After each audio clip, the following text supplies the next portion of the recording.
선박사TV 선혜영입니다. 반갑습니다. 최근 쇼츠를 통해 전해드린 인생 고수의 생존 전략 시리즈에 대해서 정말로 많은 분들이 공감을 해주셨습니다. 9만 회가 넘는 조회수와 또 많은 댓글들을 보며 깨달은 게 있네요.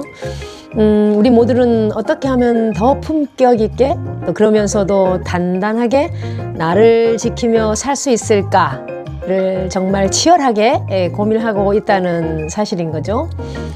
그래서 오늘은 그 4가지 핵심 전략을 하나로 묶어 여러분 인생 장단을 다시 조율해 보는 시간을 갖도록 해 보겠습니다.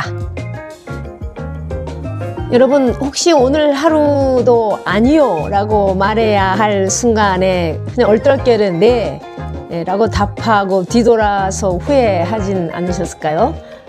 우리는 흔히 거절을 하면 상대와의 관계가 깨질까 봐서 또 혹은 내가 나쁜 사람으로 비춰질까 봐 두려워하곤 하죠. 하지만 제가 오랜 시간 경영 현장을 누비고 또 심리학을 공부하면서 깨달은 진리는 정반대였답니다. 품격 있는 거절이야말로 진짜 내 사람을 남기고 또 나라는 기업의 가치를 높이는 가장 강력한 추임새였다는 사실인 거죠. 심리학적으로 거절을 못하는 사람들은 타인 의존성이 높은 경우가 많습니다. 내 욕구보다 타인의 평가에 더 예민하게 반응한다는 것이죠. 성인들에게 나타나는 착한 아이 증후군의 변종? 제가 쇼츠에도 말씀드렸듯이 그렇습니다. 하지만 여러분, 심리학자들은 이렇게 얘기를 합니다. 건강한 자존감은요, 단단한 경계에서 나온다고요. 내 마당에 잡초가 들어오는 것을 막지 못하면 내가 정성껏 키운 꽃, 나의 강점들이라고 얘기할 수 있겠습니다. 시들어버린 거죠. 거절은 상대에게 벽을 치는 것이 아니고요. 내가 나를 존중하고 있다는 신호를 세상에 보내는 것이라고 이해하시면 좋을 것 같습니다. 선택권이 나에게 있을 때 우리는 비로소 우리 인생의 진정한 주인이 된다고 볼 수 있겠네요. 또 다른 또 이야기로 살펴보자면 제가 이제 비즈니스 현장에 있을 때 가장 신뢰받는 파트너는 누구였을까요? 뭐든 다 해준다는 사람이었을까요? 아닙니다. 안 되는 것은 안 된다고 명확하게 말하되 대안을 제시하는 사람이었답니다. 한 번은 이제 무리한 납기를 요구하는 거물급 바이어가 있었죠. 당시 매출이 간절했지만 저는 정중히 거절을 한 경험이 있습니다. 품질과 바이어님의 명성을 지키기 위해서는 이 기간에는 불가능합니다 라고 단호하게 얘기를 했죠. 처음에는 기분이 별로 좋아 보이지는 않았습니다. 그러나 결국 그는 저를 가장 믿음직한 파트너로 선택을 했다라는 사실입니다. 비즈니스는 사랑이 아니죠. 전략입니다. 리더가 노 하지 못하면 조직 전체가 과부하가 걸리고 결국 판이 깨질 수도 있죠. 바로 이런 리스크 관리를 하는 고수의 거절이 진정한 전략이 아닐까요? 싶습니다. 여러분, 혹시 이런 경험 없으신가요? 어떤 사람을 만나면 왠지 모르게 이 사람과 함께 하면 성공하고 싶겠다. 강력한 확신이 드는 순간 말이죠. 제가 글로벌 무역 현장과 국내 기업 임원 시절에 수많은 자산가와 CEO들을 만났을 때 깨달은 사실이 하나 있습니다. 돈은 결코 숫자를 쫓아가지 않는다는 겁니다. 돈은 사람의 향기를 따라가는 것 같은데 여기서 말하는 향기란 당연히 향수 냄새가 아니겠죠. 그 리더가 뿜어내는 독특한 심리적 에너지와 경영 철학을 말합니다. 심리학자 에이브럼 매슬로우와 리처드 와이즈먼은요, 성공하는 사람들의 공통된 심리 기제를 연구를 했습니다.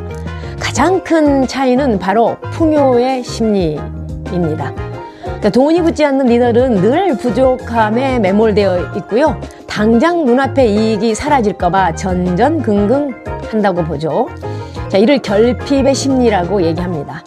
자, 이 상태에서는 뇌의 시야가 극도로 좁아지는 터널 비전 현상이 일어난다고 얘기하죠. 자, 반면 부를 끌어당기는 리더들은 정서적으로 매우 안정되어 있습니다.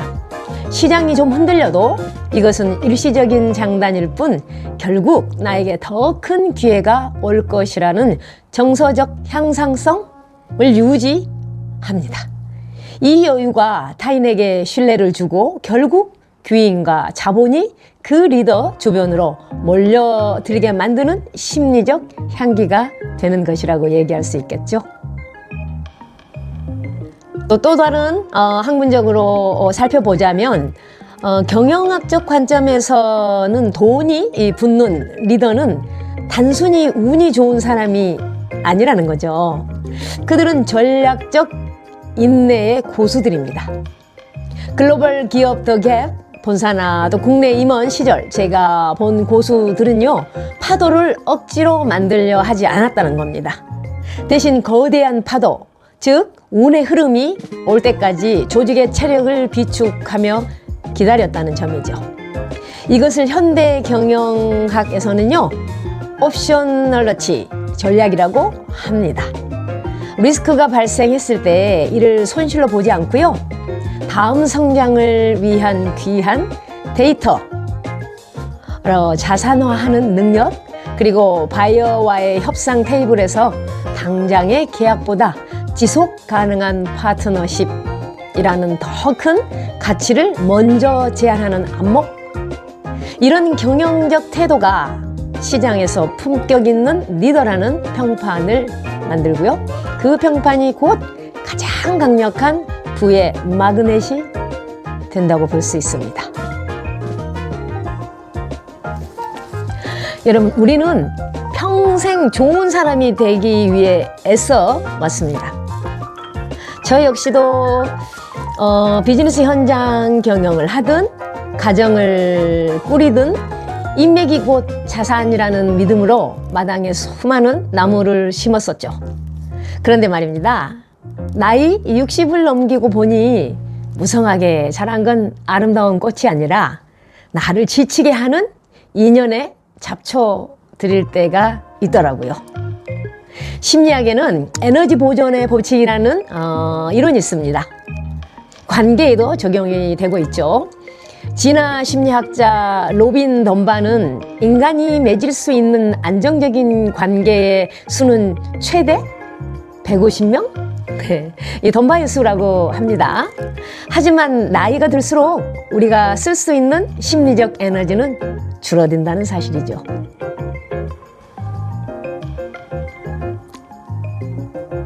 인생 이막의 품격은 얼마나 많은 사람을 아느냐가 아니고요, 얼마나 깊이 있는 관계를 유지하느냐가 결정된다는 사실 잘 아시죠? 노자는 덜어내고 또 덜어내어 무의에 이른다고 했습니다. 내 마당에서 나를 갉아먹는 관계를 우아하게 솎아내는 것, 그것은 나를 비워내어 비로소 인생의 진정한 장단을 들을 준비를 하는 성숙한 인문학적 행위라고도 볼 수 있겠네요.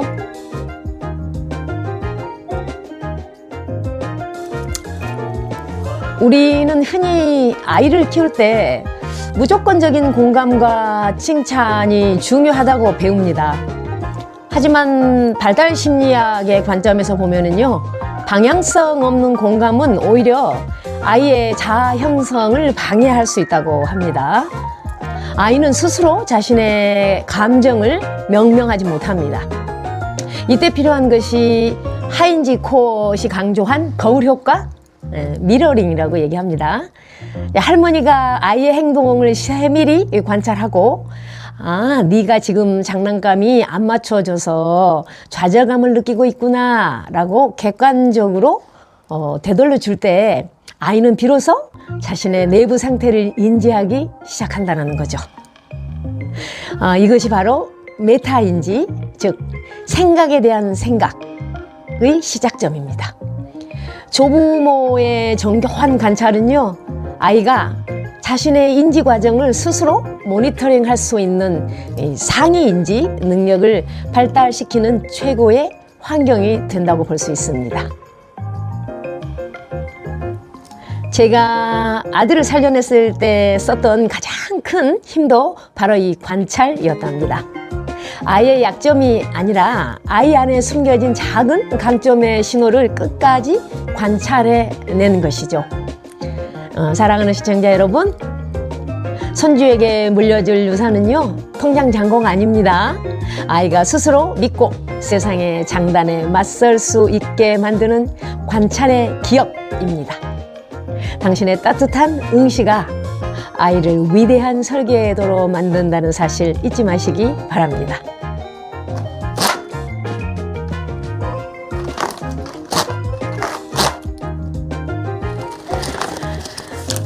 여러분, 거절하고 굴을 쌓고 인연을 정리하고 자녀를 키우는 이 모든 과정은 결국 나라는 사람의 격을 세우는 일입니다. 오늘 제가 드린 이 4가지 비방, 여러분 인생의 뒤엉킨 장단을 풀어내는 기분 좋은 추임새가 되었기를 진심으로 바랍니다. 이 긴 이야기가 여러분 삶의 현장에서 달콤한 꿀로 익어 가기를 진심으로 응원하고요. 오늘 영상이 좋았다면 구독과 좋아요 화답해 주시기 바랍니다. 저는 다음 시간 더 깊은 소리로 찾아뵙도록 하겠습니다. 얼씨구 좋지.